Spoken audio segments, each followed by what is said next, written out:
Hey guys, it's Friday. It's time for another Ask the Broker show. My name's David. This is Richard, Advanced One McKeever Real Estate. And on today's show, we are at a time of year where we're approaching a new year. Yep. So it's a great time to talk about planning for next year's business and the top 3 things you need to be focusing on to create a new business plan. So first off, number 1 is getting into your numbers. We did a show last week, more specifically breaking down how to figure out the amount of conversations you need to have in a year to earn a certain amount of money. So number 1 is knowing the numbers for your specific goals, knowing the amount of conversations you need to have, knowing the amount of appointments you go on, right. Etc. So number 1, knowing your numbers. Number 2, what do you got? Number 2 is how are you going to put those numbers across?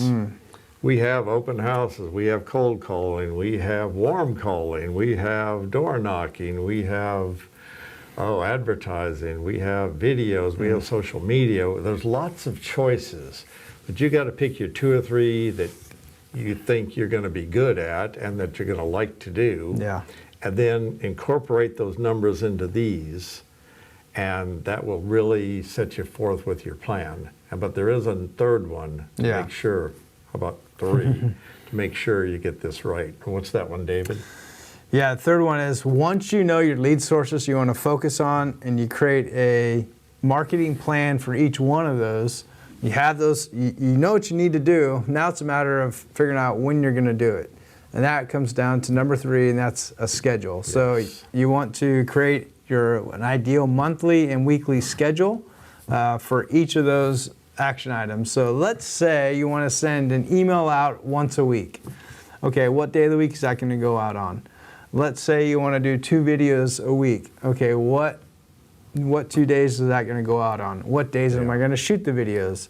Let's say you want to do 2 open houses a month. What weekends are you going to do that? So all of those action items that Richard talked about need to be placed into your schedule. So if they're not, they will be missed. Yeah. So that's one way to figure out. So you want to schedule in all your personal time, schedule in your vacations, schedule in the kids' baseball games and that sort of thing.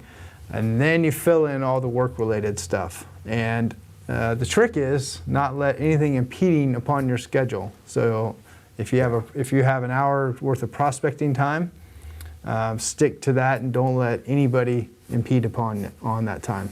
That's why it's in your schedule, so that you will do it and do it at that time. Last but not least, to finish this off, stay consistent. Yeah. You know, you can do this for a week and it probably won't get you any results. You can do it for a month, it might not get you any results. If you do it for a year, it will get you results. That's true. So stay consistent and be successful. All right, one last little bonus thing is, in speaking of being consistent, is who do you need to hold you accountable to be consistent? Is it a broker, a manager, somebody else in the office? You say you're going to do all these things that are in your schedule. Who do you need to have help you hold you accountable to maintain the consistency? So that's your bonus. I think there's 2 right here. Yeah, your brokers.